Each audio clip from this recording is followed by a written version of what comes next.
स्वागत है आप सभी का A1 टीवी में। मैं हूं आपके साथ उमंग माथुर और आप देख रहे हैं A1 उत्तराखंड। आइए बुलेटिन की शुरुआत करेंगे, लेकिन पहले नजर डालेंगे इस वक्त की हेडलाइंस पर। मुख्यमंत्री पुष्कर सिंह धामी का बद्री विशाल दौरा, तीर्थ पुरोहितों और भाजपा कार्यकर्ताओं ने किया स्वागत। मुख्यमंत्री ने पूजा अर्चना कर देव स्थानम बोर्ड के अधिकारियों से भी की मुलाकात, कार्यों को लेकर भी लिया फीडबैक।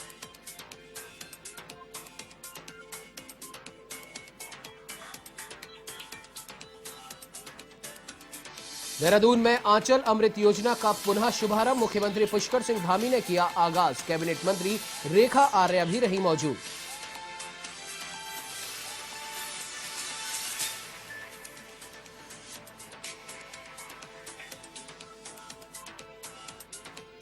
राज्य में आई आपदा के बाद कांग्रेस का सरकार के खिलाफ हल्ला बोल, कांग्रेस ने किया उपवास और धरना। हरीश रावत और गणेश गोदियाल रहे मौजूद।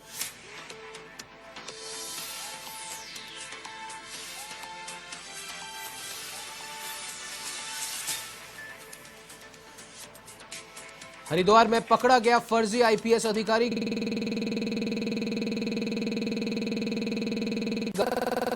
आरोपी सागर वाघमारे को किया गिरफ्तार।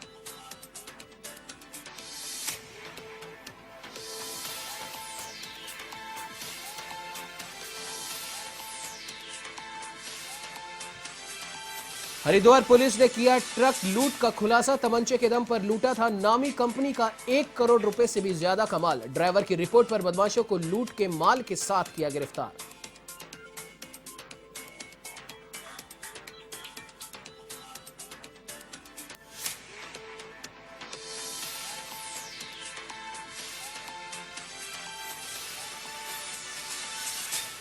अब आइए खबरों पर नजर डाल लेते हैं विस्तार से। आपको बता दें कि सूबे के मुख्यमंत्री पुष्कर सिंह धामी बद्रीनाथ में पूजा अर्चना कर वापस राजधानी देहरादून पहुंचे। उन्होंने कहा कि केदारनाथ की तरह बद्रीनाथ में भी मास्टर प्लान लागू किया जाएगा, जिससे कि बद्रीनाथ का विकास हो सके। साथ ही उन्होंने कहा कि सरकार आपदा पीड़ितों की लगातार मदद कर रही है। तो वहीं मुख्यमंत्री पुष्कर सिंह धामी ने प्रधानमंत्री नरेंद्र मोदी के दौरे को लेकर भी कहा, सरकार पूरी तरह तैयार है और केदारनाथ धाम में जो प्रधानमंत्री का दौरा होने वाला है वो एक ऐतिहासिक दौरा होगा। साथ ही उन्होंने कांग्रेस पर हमला बोलते हुए कहा कि कांग्रेस को सरकार के कामों की सराहना करनी चाहिए।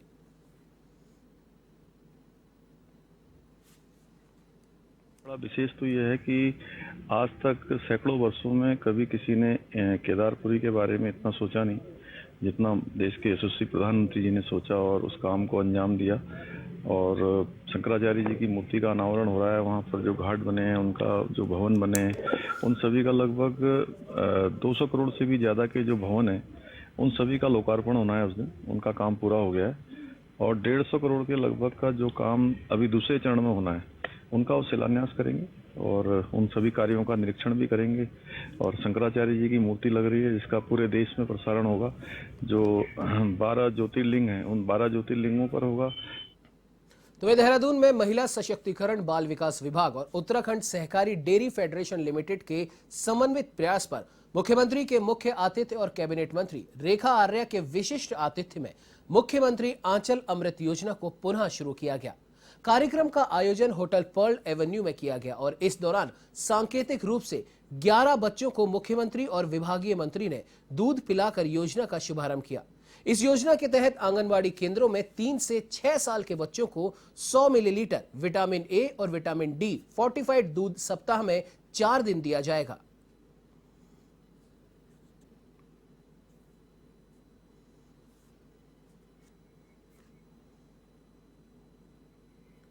तो वही कैबिनेट मंत्री अरविंद पांडे ने गदरपुर में डिग्री कॉलेज का शुभारंभ किया। इस मौके पर कैबिनेट मंत्री अरविंद पांडे ने कहा कि गदरपुर के ग्रामीण क्षेत्रों के बच्चे दूर काशीपुर रुद्रपुर पढ़ने जाते थे, जिससे छात्र छात्राओं को परेशानियों का सामना करना पड़ता था।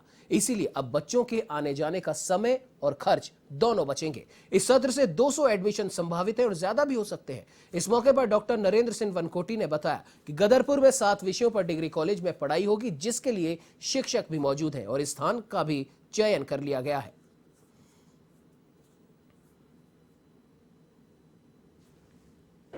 यहाँ के जो हमारे अभिभावक हैं, जो आर्थिक रूप से और कई बार सामाजिक कुछ अपवाद होने की वजह से हमारी बेटियाँ उच्च शिक्षा के लिए दूसरे शहरों में नहीं जा सकती थी और यहाँ के अभिभावकों की बच्चों की बहुत लंबे अरसे से मांग थी।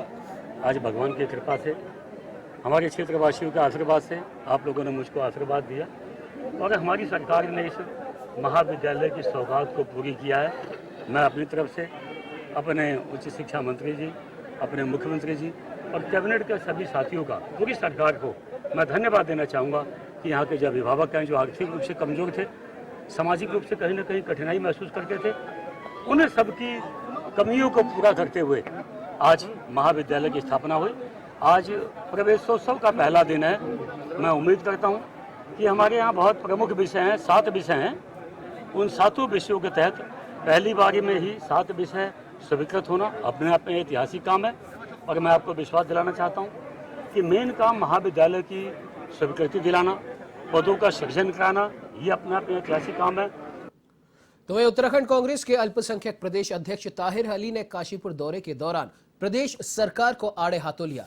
उन्होंने कहा कि 2022 में बीजेपी सरकार चारों खाने चित हो जाएगी। देश में बेतहाशा बढ़ती महंगाई के साथ ही गैस और पेट्रोल के दामों में लगातार हो रही वृद्धि ने आम इंसान की कमर तोड़ दी है।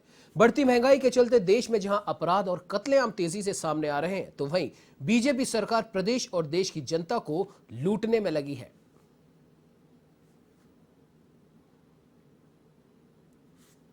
उधम सिंह नगर में आता रहता हूँ और मैं आज का जो मेरा आने का मकसद है, आज मैं एक संदेश लेकर आया हूँ। मैं अपने जो हमारे राष्ट्रीय अध्यक्ष हैं जनाब इमरान प्रतापगढ़ी साहब, वो 14 नवंबर 2021 को देहरादून आ रहे हैं और परिवर्तन जनसभा को संबोधित करेंगे। मैं उस सिलसिले में जसपुर, काशीपुर, रुद्रपुर और उधम सिंह नगर के मैं हर क्षेत्र में जाऊंगा। उसमें हमारे जो पदाधिकारी हैं, अल्पसंख्यक के, माइनॉरिटी और मेन के जितने भी हमारे पदाधिकारी हैं, सब शिरकत करेंगे उसमें। तो वहीं राज्य में आई आपदा के बाद कांग्रेस ने सरकार पर आरोप लगाया कि आपदा पीड़ितों को मदद समय पे नहीं मिल पा रही है, जिसके बाद कांग्रेस ने सचिवालय की ओर कूच किया और हरीश रावत और गणेश गोदयाल के नेतृत्व में उपवास और धरना दिया गया। हालांकि सचिवालय पहुंचने से पहले ही पुलिस ने बैरिकेडिंग लगाकर उन्हें रोक दिया, जिसके बाद कांग्रेस के सभी नेता वहीं धरने पर बैठ गए। उन्होंने कहा कि सरकार पूरी तरह से आपदा पीड़ितों को मदद पहुंचाने में फेलियर रही है।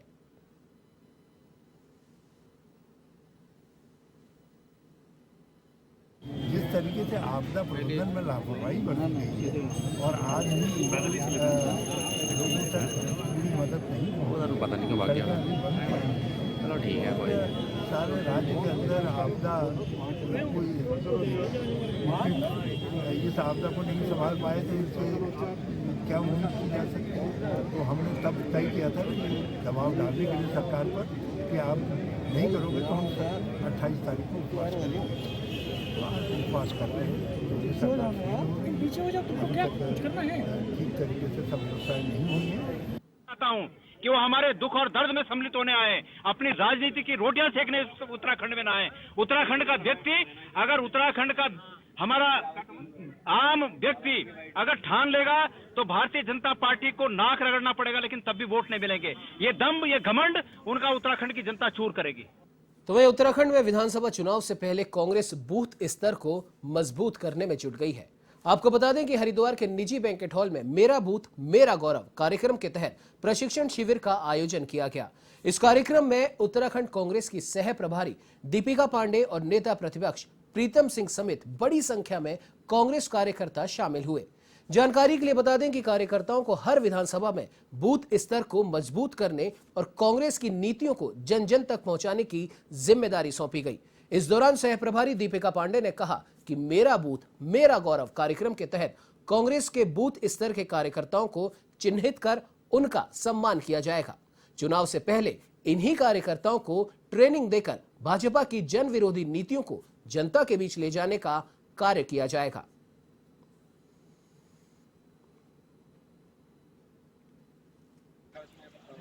देखिए, कांग्रेस का ये कार्यक्रम अखिल भारतीय कांग्रेस कमेटी के देखरेख में उत्तराखंड प्रदेश कांग्रेस मेरा बूथ मेरा गौरव कार्यक्रम की शुरुआत की है।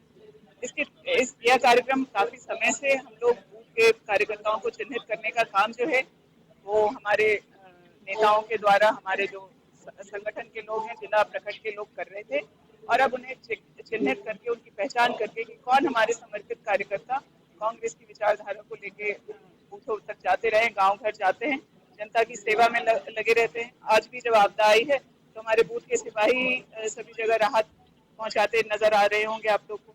उन कार्यकर्ताओं को चिन्हित करके उनका मान सम्मान। तो वहीं काशीपुर में आम आदमी पार्टी के प्रदेश प्रभारी दिनेश मोहनिया ने पार्टी कार्यालय पर एक पत्रकार वार्ता की। इसमें उन्होंने कांग्रेस और भाजपा दोनों पर जमकर निशाना साधा। उन्होंने कहा कि उत्तराखंड की दुर्दशा के लिए कांग्रेस और भाजपा दोनों बराबर की जिम्मेदार है। प्रदेश के विकास कार्यों को लेकर आम आदमी पार्टी 31 अक्टूबर को प्रदेश के सभी 70 विधायकों के यहाँ जाएगी और उनसे विकास कार्यों का ब्यौरा मांगेगी। यदि उन्होंने विकास की जानकारी नहीं दी तो फिर पार्टी जनता के बीच जाकर जनता को इससे अवगत कराएगी।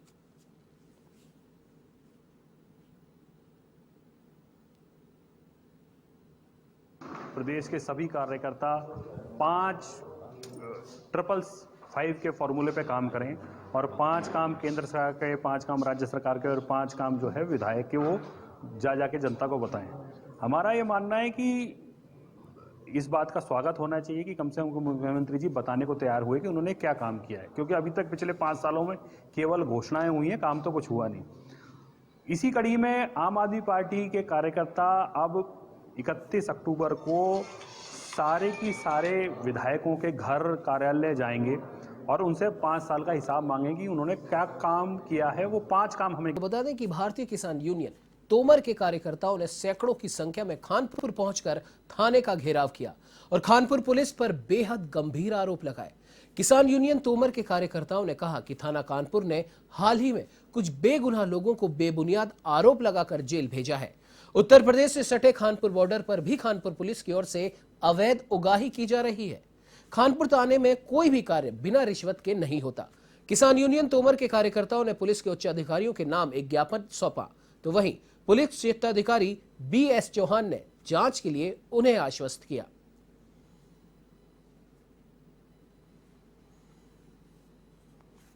धारणा घेराव का ये है कि यहाँ ना पुलिस ने इतना भ्रष्टाचार मचा रखा है, लोगों से अवैध उगाही कर रही है, वो मोटरसाइकिलों वालों से, खनन के ट्रकों से, एंट्री के नाम पे और तरीकों से।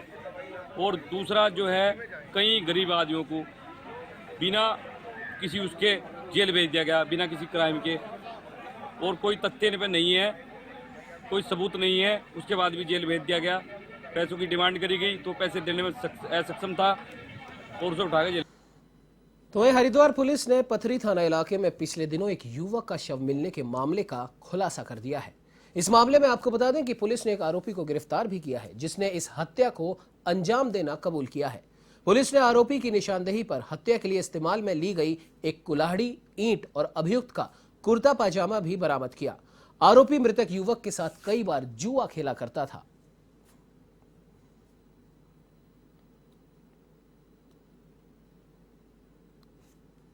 इनमें से एक प्रकरण तो थाना पथरी से संबंधित है, जहां पर कि अभी जो दिन बीता है, इसकी रात को एक अज्ञात शव मिला था, जिसकी बाद में पहचान उसी गांव के एकड़ खुर्द के इस्तेकार के रूप में हुई थी। इसके शरीर पर काफ़ी चोटों के निशान थे, धारदार हथियारों के निशान थे। 24 घंटे के अंदर पुलिस ने इस केस को वर्कआउट किया है और उसका जो मुख्य अभियुक्त है हुसैन पुत्र फारूक, इसको गिरफ्तार भी कर लिया गया है। घटना का जो कारण है वो ताश खेलते समय पैसे के लेन देन को लेकर इन दोनों के बीच विवाद हुआ, जिसमें दोनों का झगड़ा हुआ और मृतक को बाद में ये लगा कि ये पुलिस में मेरी शिकायत करके और मेरे को जेल न पहुंचा दे, अक्यूज को सर, तो उसने पहले ईंट से मार के इसको बेहोश किया और फिर कुल्हाड़ी से इसको शरीर पे वार करके।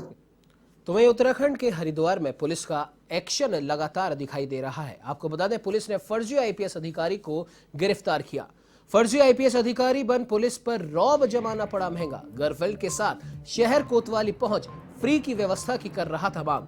पुलिस ने गहनता से जांच कर आरोपी को किया गिरफ्तार। मुंबई का रहने वाला है आरोपी सागर वाघमारे। इस पूरे मामले की जांच में पुलिस जुट चुकी है।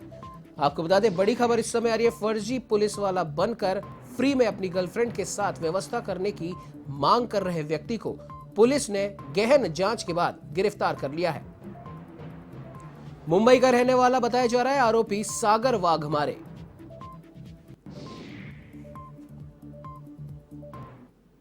चलिए बढ़ते अगली खबर की ओर। आपको बता दें कि साइबर अपराधों पर लगाम लगाने के लिए पुलिस ने रोशनाबाद में सिडकुल एसोसिएशन के साथ साइबर क्राइम की जागरूकता को लेकर एक कार्यशाला का आयोजन किया। इस कार्यशाला में विभिन्न कंपनियों के लगभग 50 सीनियर अधिकारियों ने हिस्सा लिया। इस कार्यशाला में साइबर अपराध के प्रकार और उनकी रोकथाम के बारे में बताया गया।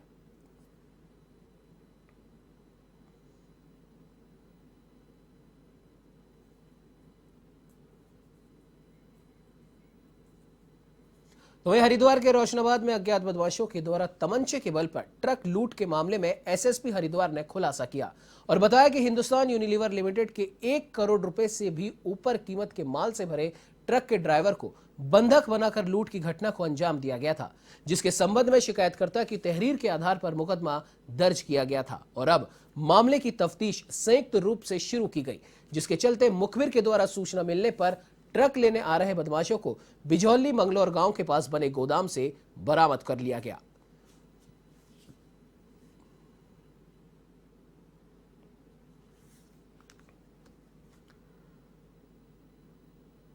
उत्तराखंड में मौसम ने एक बार फिर करवट बदली है। मैदानी इलाकों में जहां हल्के कोहरे की शुरुआत होने लगी है, तो वहीं पहाड़ी इलाकों में बर्फबारी शुरू हो गई है। बद्रीनाथ धाम में भी सीजन की पहली बर्फबारी हुई, तो वहीं केदारनाथ और यमुनोत्री धाम की वादियां भी बर्फ से सराबोर हो गई हैं। उधर कुमाऊं में दारमा घाटी भी बर्फ की सफेद चादर में लिपटी है, तो वहीं बद्रीनाथ में अचानक हुई बर्फबारी के बाद धाम में कड़ाके की ठंड पड़ने लगी है। सुबह तक बद्रीनाथ धाम में मौसम साफ था, लेकिन दोपहर बाद अचानक मौसम बदला और बर्फ पड़ने लगी। बर्फबारी के कारण यात्री भी ठंड से कांपने लगे। धाम में ठंड बढ़ने पर प्रशासन ने अलाव की व्यवस्था करा दी है।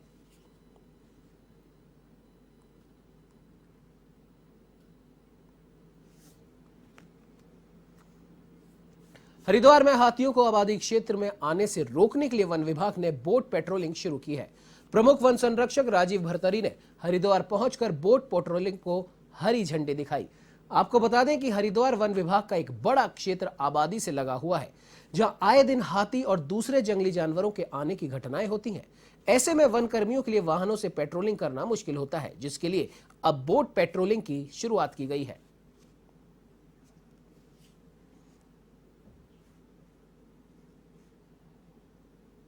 बोट पेट्रोलिंग का इनिशिएटिव लिया गया है और उत्तराखंड जो है, हमारे यहाँ पे अनेक नदियाँ हैं और जो हमारा संघर्ष है वो, चाहे वो पर्यटन की आवश्यकता हो, लोगों की आवासीय आवश्यकता हो या वन्य जीवों की आवश्यकता हो, सबसे ज़्यादा नदियों के तट पर है। तो इनकी चौकसी जो है वो की जानी आवश्यक है और ये देखना पड़ेगा कि क्या अनुभव रहता है। इस बुलेटिन में फिलहाल इतना ही। देश प्रदेश की तमाम खबरों की जानकारी के लिए आप बने रहिए हमारे साथ और देखते रहिए A1 टीवी। नमस्कार।